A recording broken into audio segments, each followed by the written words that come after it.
নমস্কার বন্ধুরা, আর একটা নতুন পর্বে তোমাদের সবাইকে জানাই স্বাগত। আজকে প্রথম যে টিপসটা তোমাদের সাথে শেয়ার করব, দেখো, রসুন কিন্তু আমরা প্রত্যেকেই কম বেশি খেয়ে থাকি, কিন্তু এই রসুন ছাড়ানোটা কিন্তু অনেকটাই কষ্টকর হয়ে পড়ে।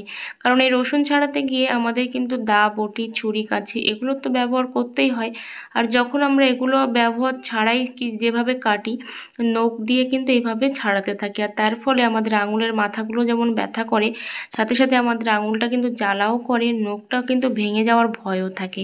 তাই কোনো রকম টেনশন ছাড়াই এখানে দেখো একটা নিয়েছি আমি প্লাস্টিক। তো যে কোনো একটা ক্যারি প্যাকেট তোমরা এভাবে নিয়ে নেবে, নিয়ে দেখো সেই ক্যারি প্যাকেটটা দিয়ে আমি কি করছি। এখন এই সমস্ত রসুনগুলো আমি ক্যারি প্যাকেটের মধ্যে ভরে দিলাম। তারপরে দেখো এভাবে কিন্তু হালকা করে বাড়ি দিয়ে দিয়ে কিন্তু আমি ভেঙে দিচ্ছি। আর তার ফলে কি হবে, নিচ থেকেই কিন্তু আমাদের রসুনগুলো খোসা ছাড়িয়েই চলে আসবে। তো সেটা অবশ্যই তোমাদেরকে দেখাবো, কোনো ভিডিও স্কিপ না করে, যে কিভাবে রসুনটা খোসা ছাড়িয়েই কিন্তু উঠে আসছে। আর এইভাবে যদি তোমরা রসুনটাকে ছাড়াও, একেবারেই সহজে আর খুব কম সময়ের মধ্যে কিন্তু রসুনটাকে ছাড়াতে পারবে। দেখো রসুনটা আমি একটা থালায় এখন ঢেলে নিলাম, আর রসুনের খোসা কিন্তু অর্ধেকের বেশিই কিন্তু উঠে গেছে। আর যেটুকু লেগে আছে সেটুকুই কিন্তু আমাদের এভাবে ছাড়িয়ে ছাড়িয়ে তুলে নিতে হবে। তো আশা করি এই টিপসটা তোমাদের অনেকটাই হেল্পফুল হবে, আর অবশ্যই কিন্তু বাড়িতে তোমরা ট্রাই করতে ভুলো না। এভাবেই তোমরা রসুনের খোসাগুলো খুব সহজে দেখো ছাড়িয়ে ফেলতে পারবে, কারণ ভাগ হয়ে গেছে এটা। এবার এইভাবে আমি সমস্ত রসুনের খোসাগুলো কিন্তু ছাড়িয়ে নিচ্ছি, আর খুবই কম টাইমের মধ্যেই কিন্তু ছাড়ানো যাবে। এখানে দেখো রসুনটা কিন্তু আমি ছাড়িয়ে নিয়েছি, আর এতটা কম টাইমের মধ্যে রসুনটা ছাড়িয়েছি যে তোমরা কিন্তু নিজেরা করলে অবাক হয়ে যাবে। চলো পরের টিপসটা শেয়ার করি। দেখো রসুন বা পেঁয়াজ যখন কাটি, বিশেষ করে ঘরের মধ্যে বসে, তখন কি হয়, সেটা কিন্তু হাওয়ায় উড়তে থাকে। আর যখন হাওয়ায় ওড়ে, বিশেষ করে ফ্যান যখন চলে, তখনই কিন্তু উড়ে উড়ে চলে যায়। আর তার ফলে আমাদের ঘরের চারিদিকে ছড়িয়ে যায়, আমাদের খুঁজে বের করতে বা আবার নতুন করে ছাড় দিতে হয়। তাই যখনই আমরা পেঁয়াজ রসুন কাটবো, খোসাগুলো যদি একটা পাত্রে জল নিয়ে তার মধ্যে এভাবে ডুবিয়ে রাখা যায়, তাহলে কিন্তু খোসাগুলো ফ্যান চললেও একটাও কিন্তু উড়ে বাইরে যাবে না। রুটি তৈরি করার সাথে সাথে কিন্তু আমরা হটপটে রুটিটা রেখে দিই, আর তার ফলে কি হয়, নিচ থেকে কিন্তু গরম ভাবে রুটিটা একেবারেই সেদ্ধ হয়ে যায়। আমরা বুঝেও উঠতে পারি না যে রুটিটা সত্যি কি সেদ্ধ হয়ে গেল। হ্যাঁ, সত্যিই কিন্তু রুটিটা সেদ্ধ হয়ে যায় নিচে থেকে, বা জল বের হতে থাকে। আর এমন নরম রুটি আমরা কিন্তু সবাই খেতে পছন্দ করি না। তো দেখো এখানে কিন্তু জল বেরিয়ে গেছে, যেহেতু হটপটটা ঢাকা ছিল, তাই একটা এরকম আমি কাগজ দিয়ে দিলাম, দুটো বা তিনটে, তোমাদের যেমন কাগজ আছে তেমন তোমরা কাগজটা এখানে দিয়ে দেবে। তো দেখো আমি কিন্তু এরকমভাবে কাগজটা দিয়ে দিলাম। আর তারপরে যেটা করব, এই রুটিগুলো কিন্তু কাগজের উপরে রাখবো, তাহলে যখন আমরা হটপটটা বন্ধ করব, একটা রুটিও কিন্তু গরমে বা নিচে রুটিটা জল বেরিয়ে ভিজে যাবে না। তো এইভাবে তোমরা কিন্তু টিপসটা ফলো করতে পারো, কারণ এই যে জলটা বের হয় বা গরম ভাবটা বের হয়, সেটা কিন্তু এই কাগজটা অ্যাবজর্ব করে নেবে খুব সহজেই। তাহলে রুটিগুলো আমাদের ভালো থাকবে, কোনো রুটি কিন্তু নরম হবে না। চলো বন্ধুরা পরের টিপসটা শেয়ার করি। এখানে দেখো একটা নিয়েছি আমি বাঁধাকপি। আর বাঁধাকপি খেতে আমরা কম বেশি সবাই ভালোবাসি, কিন্তু কাটতে একটু কিন্তু সমস্যা হয়। আবার অনেক সময় কি হয়, যে এই বাঁধাকপি দা, বটি বা ছুরি, কাঁচি দিয়ে কাটতেও ভালো লাগে না। তো খুব তাড়াতাড়িও কাটতে ইচ্ছা করে, অথবা হাত কেটে যাওয়ারও ভয় থাকে। তো সেই জন্য কোনো রকম দা, বটি, ছুরি, কাঁচি ছাড়াই কিন্তু এভাবে তোমরা গ্লাসের সাহায্যে বাঁধাকপিটাকে কেটে ফেলতে পারবে। দেখো খুব সহজেই কিন্তু বাঁধাকপিটা কাটা যাবে, কোনো কিছুরই কিন্তু প্রয়োজন হবে না। অনেকেই আছে যারা কিন্তু হোস্টেলে থাকে, কিংবা মেসে থাকে, অথবা ভাড়া বাড়িতে থাকে, কিংবা পিকনিক করতে গেছে, সেখানে কোনো কিছুই নেই, সেই সব জায়গায় কিন্তু এরকমভাবে তোমরা বাঁধাকপিগুলো কেটে নিতে পারবে এইভাবে গ্লাসের সাহায্যে। আশা করি এই টিপসটাও তোমাদের অনেকটাই হেল্পফুল হবে। তো এইভাবে খুব সহজে দেখো আমি বাঁধাকপিটা কেটে নিতে পারছি। অবশ্যই কিন্তু সাইজটা তোমাদের পছন্দ অনুযায়ী করবে, মোটা ছোটো এগুলো কিন্তু সব কিছু নিজের উপরে ডিপেন্ড করে, যে কে কতটা মোটা রাখতে চায় বা কে কতটা সরু করতে চায়। ঠিক আছে, তো সেইভাবে কিন্তু তোমরা এই কাজটাকে করে নেবে।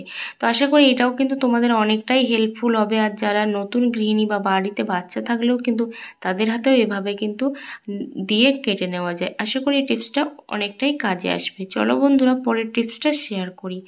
এখানে দেখো কিছু ডাল আমি নিয়েছি, আর ডালটা কিন্তু আমি রোদ্দুরে গরম করেছি। আর এটা রোদ্দুরে গরম করে কি করব সেটাই তোমাদেরকে এখন দেখাবো।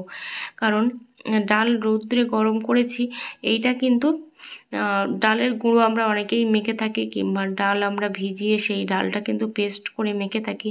কিন্তু তাতে কি হয়, অনেকটাই কিন্তু আমাদের সময়টাও নষ্ট হয়, ডালটা ভিজাতেও টাইম লাগে। তো কোনো রকম টেনশন ছাড়াই কিন্তু আমরা বাড়িতে তৈরি করে নিতে পারি ডালের গুঁড়ো। তো ডালের গুঁড়োটা করার জন্য আমি কিন্তু কড়াইতে দিয়ে গরম করিনি, রৌদ্রে দিয়ে আমি গরম করেছি। করে তারপরে দেখো আমি কিন্তু ডালটা মিক্সার জারে দিয়ে দিচ্ছি। তো এভাবে যদি মিক্সার জারে ফেলে তোমরা একটা গুঁড়ো করে রাখতে পারো, তাহলে কিন্তু বছর ভোর আর তোমাদের টেনশন করতে হবে না। গায়ে মুখে আমরা যেভাবে ইউজ করতে চাই এই ডালের গুঁড়ো, সেভাবে কিন্তু আমরা ইউজ করতে পারবো ফেস প্যাক হিসাবে। তো আমরা কারণ ফেস প্যাক হিসাবে কিন্তু সবাই প্রায় এই ডালের গুঁড়োটা ব্যবহার করতে চায়। আবার কিন্তু কোনো রকম রেসিপি তৈরি করতে গিয়েও কিন্তু তোমরা এইভাবে এটা বেসন হিসেবেও কিন্তু ইউজ করতে পারো। তো তোমরা যেভাবে ইউজ করতে চাইছো সেভাবেই কিন্তু তোমরা ইউজ করতে পারো। আর আশা করি তোমাদের এই টিপসটাও অনেকটাই হেল্পফুল হবে। তো এইভাবে দেখো আমি কিন্তু একটা কন্টেনারে ভরে এটা এখন রেখে দেব, কোনো রকম ঝামেলা ছাড়াই। আর কোনো রকম নষ্ট হওয়ারও কিন্তু ঝামেলা নেই। চলো পরের টিপসটা শেয়ার করি। এখানে দেখো আমি কিছু পেঁয়াজ ছাড়াচ্ছি, কারণ এখন হচ্ছে মশা, যেহেতু শীত চলে গেছে আর গরম পড়ে গেছে, মশার উৎপাত কিন্তু বেড়েই চলেছে।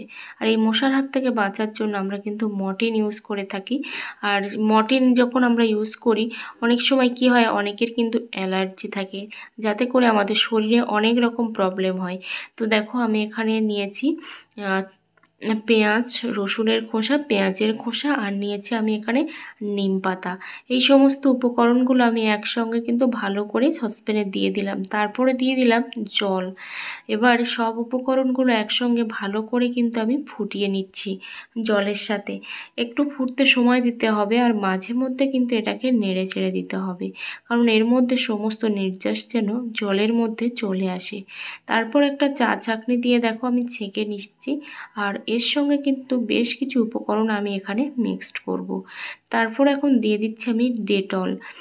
তো বাড়িতে আমরা প্রত্যেকেই ডেটল ইউজ করি, তো অবশ্যই তোমরা ডেটলটাই দেবে। তারপরে দেখো এখানে দিয়ে দিচ্ছি আমি শ্যাম্পু। তো এই উপকরণগুলো দিয়ে আমরা যে কাজটা করব, তারপর ন্যাপথলিন দিয়ে দিলাম। অবশ্যই কিন্তু ন্যাপথলিন দেবে। এবার একটা কিন্তু স্ট্রং রেমেডি তৈরি হয়ে গেছে, যেটা কিন্তু আমরা মশা, মাছি, পিঁপড়ে এগুলো কিন্তু দূর করতে সাহায্য করবে। সাথে সাথে মশা কিন্তু আমাদের ঘরেই দেখা যাবে না। আর এটা আমরা কিভাবে ইউজ করব, দেখো আমি কিন্তু গরম অবস্থাতে এটা কিন্তু বোতলে ঢালছি না, আমি ঠান্ডা করে নিয়েছি, তারপরে কিন্তু বোতলের মধ্যে রেখে দিলাম। তারপর এরকম একটা স্প্রে বোতলের মধ্যে ভরে দেখো কোনায় কোনায় যেসব জায়গায় মশার উৎপাত বেশি, সেই সব জায়গাগুলোতে কিন্তু এভাবে স্প্রে করে দেব। তাহলে মশা কিন্তু এর ভেতর থেকে বেরিয়ে আসবে, বা যদি মশা থেকে থাকে সেগুলোও কিন্তু চলে যাবে। তো এইভাবে কিন্তু আমরা ইউজ করতে পারবো। আশা করি টিপসগুলো তোমাদের অনেকটাই হেল্পফুল হবে।